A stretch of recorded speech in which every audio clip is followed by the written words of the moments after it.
हमारी मुलाकात बहुत सही वक्त पर हुई है अशोक। जब दुश्मनी अपने परवास पर है तो हमारी ये दोस्ती जरूर कोई रंग लाएगी। दुश्मनी का रंग तभी चढ़ता है खुराना साहब जब उसे नफरत की आंच पर धीरे धीरे बहुत देर तक पकाया जाए, दुश्मन के जिस्म पे छाले पड़ जाएं और वो आह भी ना कर सके। तुम्हारे इरादे बड़े नेक हैं अशोक, मगर हमारा अगला कदम क्या होगा? हमारा अगला कदम दुश्मन के लिए नहीं, दोस्त के लिए होगा। यानी Harish Kidwani, right? That's right. Khurana Sahab, Harish Keeravani ने जयप्रसाद की कंपनी में कुछ हेराफेरी की थी। उसकी डिटेल्स एक फाइल में है। द प्रॉब्लम इज कि वो फाइल रवि नैयर और उसकी बेटी रूपाली के हाथ लग चुकी है। और तुम चाहते हो कि वो फाइल तुम्हारे पास पहुंच जाए? सिर्फ मैं नहीं, हरीश गिरवानी भी यही चाहता है, क्योंकि वो नहीं चाहता कि वक्त से पहले जयप्रसाद के सामने उसकी रेपुटेशन खराब हो। और तुम्हें अपनी इमेज का बहुत ख्याल है, और मेरी तो कोई इमेज है ही नहीं। तो यानी कि फाइल वो मुझे लाकर तुम्हें देनी होगी, राइट? खुराना साहब, आपके और मेरे बीच में अगर यही कम्युनिकेशन रहा तो बहुत जल्द औरों की वजह से हमारे बीच में जो दोस्ती हुई है वो और भी मजबूत हो जाएगी। हमारी दोस्ती उन लोगों की बर्बादी का कारण बनेगी अशोक। तो ये लीजिए रवि नैयर के ऑफिस का पता। नीले रंग की फाइल है, फाइल पे हरीश कटवानी का नाम लिखा हुआ है। आपको ढूंढने में दिक्कत नहीं होगी। डोंट वरी अशोक, तुम्हें वो फाइल हर कीमत में मिलेगी। ओके। आप मेरा एक और काम कीजिए खुराना साहब, आप रूपाली से जरूर मिलिएगा। उसके दिल में मेरे लिए दहशत पैदा कर दीजिए। ओके।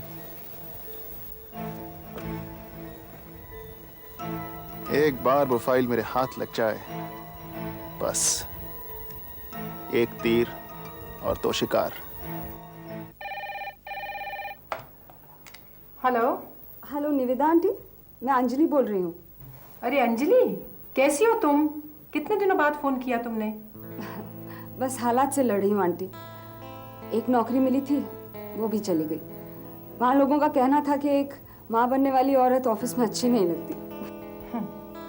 मर्दों की खराब नजरों को माँ बनती औरतें पसंद जो नहीं आती। खैर, अच्छा हुआ तुमने फोन किया। हमारी फाउंडेशन को बहुत सारा फंड मिला है। मैं तुम्हें याद ही कर रही थी। तुम ऐसा करो, तुम आ जाओ और अपना चेक ले जाओ। आंटी, आप नहीं जानती आपने मेरे लिए कितनी बड़ी मदद की है। मैं आपके एहसान। अंजलि, एहसान लफ्ज का इस्तेमाल मत करना। ये तो फर्ज है हमारा एक दूसरे के लिए। मुझे भी ये पैसे डोनेशन में मिले हैं, एहसान के तहत नहीं, इसी फीलिंग से कि औरतें एक दूसरे की मदद करेंगी। आइंदा ऐसे मत कहना, ओके? नहीं कहूँगी आंटी। अच्छा एक बात बताइए, राधिका कैसी है?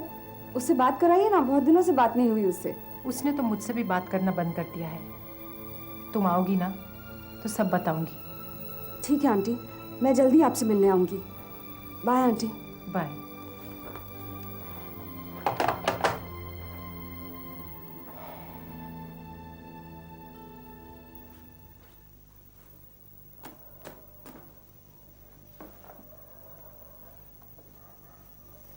Hello papa. हेलो बेटा। क्या कर रहे हैं? इन किताबों पर धूल जम गई थी बेटा, उसे साफ कर रहा हूँ। क्या धूल सिर्फ किताबों पर ही जमी है? अरे वाह, आज तो मेरी बिटिया बड़ी सीरियस बातें कर रही है। आजकल आप भी तो सीरियस रहने लगे हैं पापा। बेटा मेरे लिए तो हर बात सीरियस हो ही गई है। हर इंसान मेरे एटीट्यूड को गलत आंकने पर तुला है, इसलिए छोटी सी छोटी बात मुझे कहीं ना कहीं टच कर ही जाती है।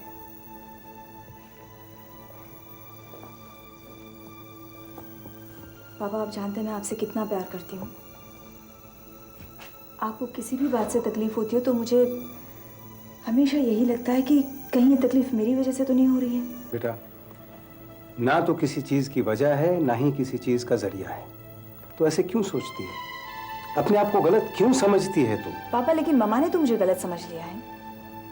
आप ही बताइए पापा, अगर जया बुआ ने विक्रम अंकल के थ्रू पावर ऑफ अटर्नी के पेपर्स मुझसे साइन करवाए तो मैं क्या कर सकती थी? क्या कर सकती थी मैं? लेकिन बेटा मैं तो उसके बारे में सोच ही नहीं रहा हूं। मैं तो इसलिए परेशान हूं क्योंकि हरीश गिडवानी तुझे परेशान कर रहा है। और उस तरफ वो अशोक पहले तेरे पीछे पड़ा हुआ था, अब आयशा को सता रहा है। मेरी डिस्टरबेंस की सिर्फ यही वजह है और कुछ नहीं। सच पापा? सच। और जहां तक अशोक का सवाल है, उसका सोल्यूशन मैंने ढूंढ लिया है। रहा हरीश गिडवानी, वक्त आने पर उसे देख लेंगे। तो आपके दिल में मेरे लिए कोई मलाल नहीं है? ना, तू तो मेरी बिटिया है और आपकी समझदार बेटी है। और अब बॉस भी। पापा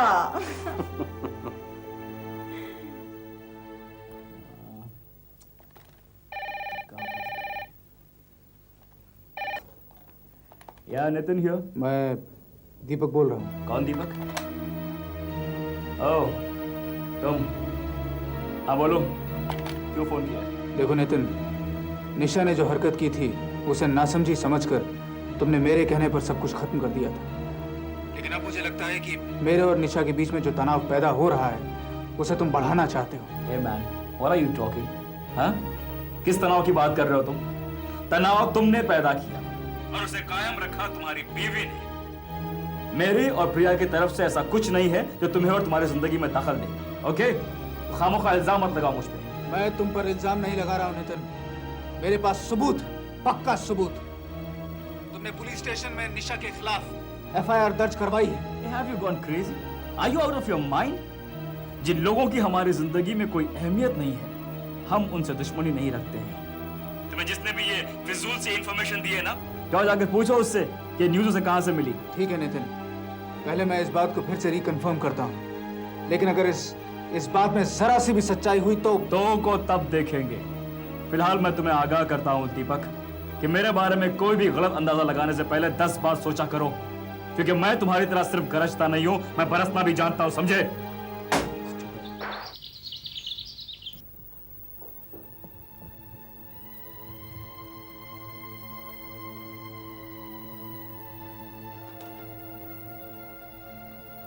प्रीति, व्हाट अ प्लेजेंट सरप्राइज। सती सिंह ने कहा तुम आई हो, अचानक ही आने की कोई वजह? कोई भी चीज अचानक नहीं होती जया, कोई ना कोई किसी ना किसी मकसद से जरूर आता है। हाँ, तो इसका मतलब ये है कि तुम्हारे यहाँ आने की कोई खास वजह है। हाँ है। अच्छा, तुम अपनी वजह मुझे बता दो, उसके बाद बैठ के गप मारेंगे और चल देंगे। हाँ, एक्चुअली जया, जिस मुद्दे पर मैं तुमसे बात करने आई हूँ वो तुम्हारे लिए बिल्कुल मामूली नॉर्मल सा होगा। पहले बात तो बताओ, फिर जज करेंगे कि इम्पोर्टेंट है कि नॉर्मल है। वो रवि, ओफो, अब क्या हो गया है? क्या गलती हो गई मुझसे? रितिका के साथ जो मैंने बदतमीजी की थी उसके लिए मैंने रवि से माफी मांग ली है। नहीं वो बात नहीं, जो तुमने रूपाली के साथ किया। रूपाली के साथ मैंने क्या किया है? मैंने तो सिर्फ उसे पावर ऑफ अटर्नी दी है। ये सब तुमने रवि को बेइज्जत करने के लिए किया। प्रीति, तुम्हारा अंदाजा गलत होगा, इसका अंदाजा मुझे था, लेकिन तुम्हारा अंदाजा इतना गलत होगा मैं सोच भी नहीं सकती थी।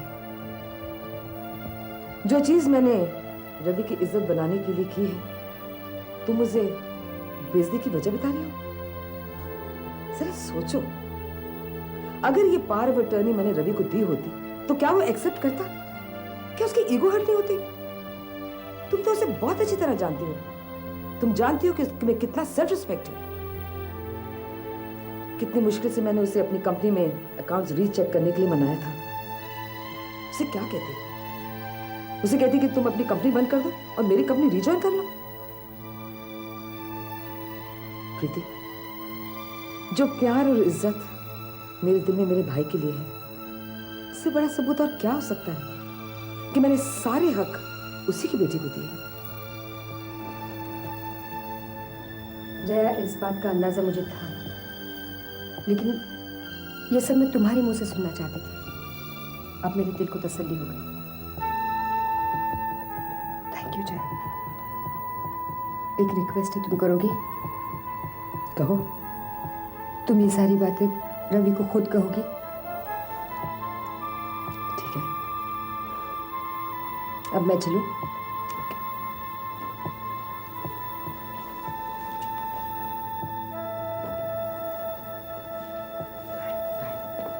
प्रीति, प्रीति, मुझे गलत कभी नहीं समझना। कभी नहीं समझूंगी Jaya. I love you. Love you too. Bye bye.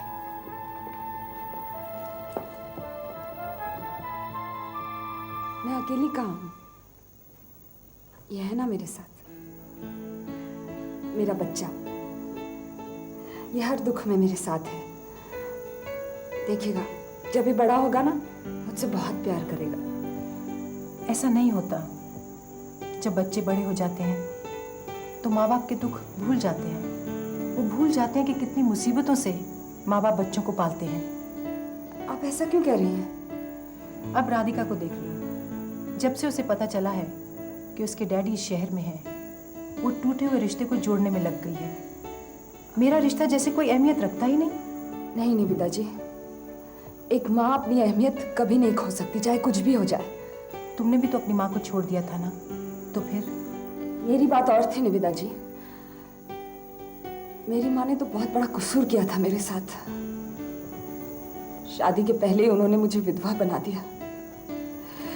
काश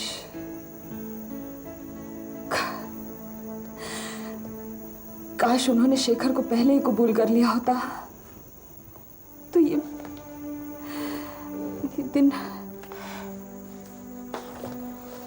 आंसुओं से अपने आप को कमजोर मत करो।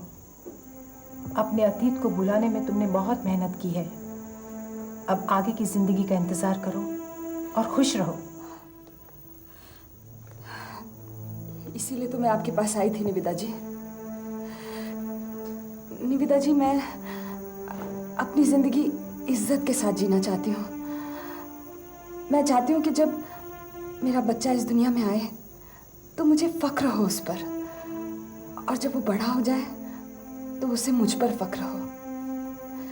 इसीलिए मैं कोई छोटा मोटा बिजनेस शुरू करना चाहती हूँ, क्योंकि इस नौकरी से तो मैं वो मकाम नहीं हासिल कर पाऊंगी जो मैं करना चाहती हूँ। ये लो। 2 लाख? कम से कम इससे कोई कारोबार तो शुरू कर सकती हो।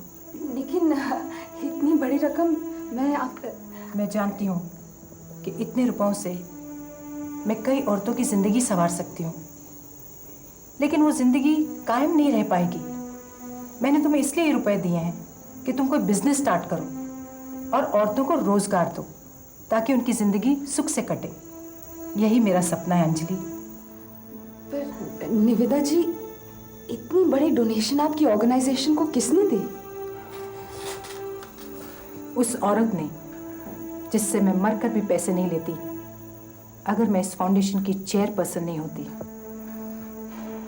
खैर, आज तो बहुत खुशी का दिन है, तुम्हारे लिए भी और मेरे लिए भी, क्योंकि आज मेरे सपनों की शुरुआत जो हो रही है। All the best Anjali. Thanks.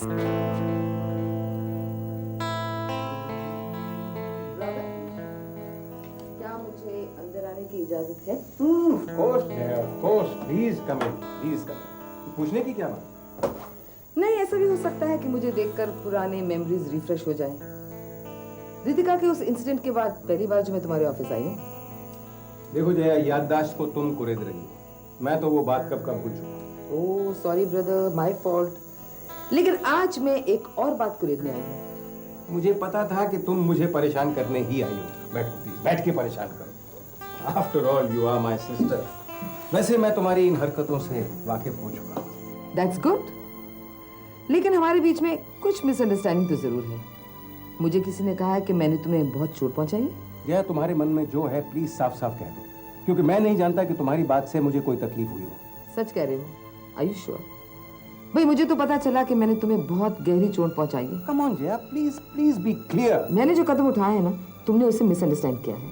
Ravi, मैं चाहती हूँ कि अब हम अपने बिजनेस को साइड में रखें और अपने रिश्ते को ज्यादा अहमियत दें। जया, जिस बिजनेस कनेक्शन की तुम बात कर रही हो ना, उससे हम अलग नहीं हो सकते, क्योंकि हम इस माहौल में पलकर बड़े हुए हैं। हम इस एटमॉस्फेयर को बिलोंग करते हैं, और इस एटमॉस्फेयर से हटके तुम्हारा और मेरा कोई भी रिश्ता निभाना इम्पॉसिबल। जब इतनी सारी बातें समझते हो तो मेरे मिसअंडरस्टैंडिंग को क्यों नहीं समझते हो? मैं सिर्फ तुम्हें ये पूछने आई हूँ कि जो मैंने रूपाली को पावर ऑफ अटर्नी दी है, उसका तुम पे क्या रिएक्शन हुआ है? कम ऑन जया, तुम अच्छा, तो ये मिसअंडरस्टैंडिंग है। ओहो, तुम कैसे समझ सकती हो कि मैं इस तरह सोच भी सकता हूँ? मैं तुम्हारी सोच की बात नहीं कर रही हूँ, अपनी सोच की बात कर रही हूँ। हाँ, मेरी टेलीपैथिक पावर्स की वजह से तुम्हारी सोच को तो मैंने पहले ही पकड़ लिया था। ओह कम ऑन जया, तुम सीरियसली एक्सपेक्ट करती हो मैं ये बिलीव करूं कि वो पावर ऑफ अटर्नी मुझे मिलनी चाहिए? मैं ये एक्सपेक्ट कर सकता था कि तुम वो पावर ऑफ अटर्नी मेरे नाम पर साइन करके दोगी? Come on Jaya, you really think that?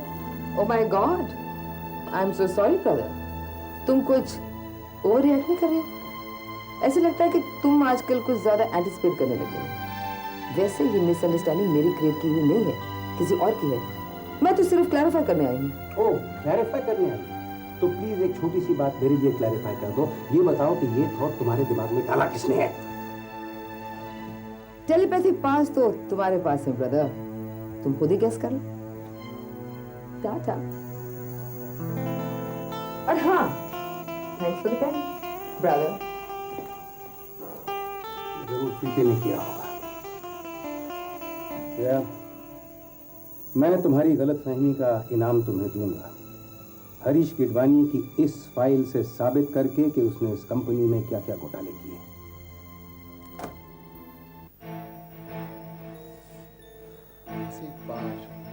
एक बार वो फाइल हमारे हाथ लग जाए बॉबी, हमारा एक बहुत ही अहम और ताकतवर दोस्त बच जाएगा यार। ये किस फाइल की बात कर रहे हो तुम? ये वही फाइल है बॉबी जो रवि नैयर और उसकी बेटी ने हरीश गिडवानी के ड्रॉर में से निकाल ली थी। उस फाइल में हरीश गिडवानी के कुछ सीक्रेट इन्वेस्टमेंट्स की डिटेल्स हैं। वो खुद ये काम कर नहीं सकता था, मैंने कहा मैं कर दूंगा। बट द पॉइंट इज ये काम बहुत जल्दी करने की जरूरत है ताकि उस सबूत को उसके खिलाफ इस्तेमाल न किया जा सके। लेकिन वो ये काम तुमसे क्यों करवाना चाहता है? वो नहीं चाहता ये काम कराना, मैं करना चाहता हूँ, क्योंकि फिर मैं उसकी ताकत को खुलकर इस्तेमाल कर सकता हूँ। अशोक, वो फाइल तो बहुत हिफाजत से रखी जाती होगी, सातों दिन उस पर नजर रखी जाती होगी। 7 नहीं, 5 दिन। सैटरडे और संडे को ऑफिस बंद होता है और हमें ये काम उन्हीं 2 दिनों में करना होगा।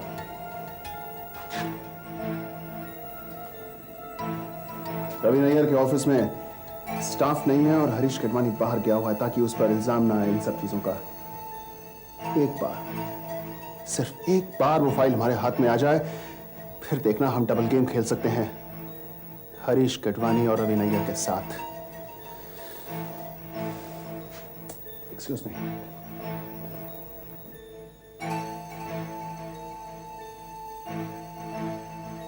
डबल गेम तो मैं भी खेल रहा हूं तुम्हारे साथ अशोक। मैं जानता हूं कि मेरी नौकरी तुम्हारी वजह से गई है और मैं नितिन भंडारी की नजरों में गिर गया हूं। काश मैं उसे यकीन दिला पाता।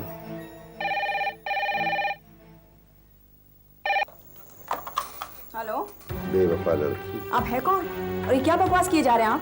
बकवास नहीं कर रहा हूँ रूपाली नैयर, ऊंची आवाज जरा नीची करके बोलो।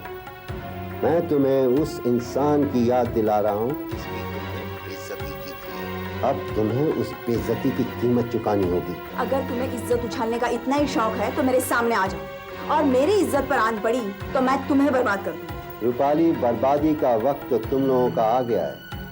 मैं तो सिर्फ तुमको आगाह कर रहा हूँ। जाओ अशोक से जाकर माफी मांग लो। ये अशोक हद से बाहर गुजरता जा रहा है। उसकी इतनी हिम्मत कि वो नैयर खानदान की बर्बादी के बारे में सोचे। मुझे कुछ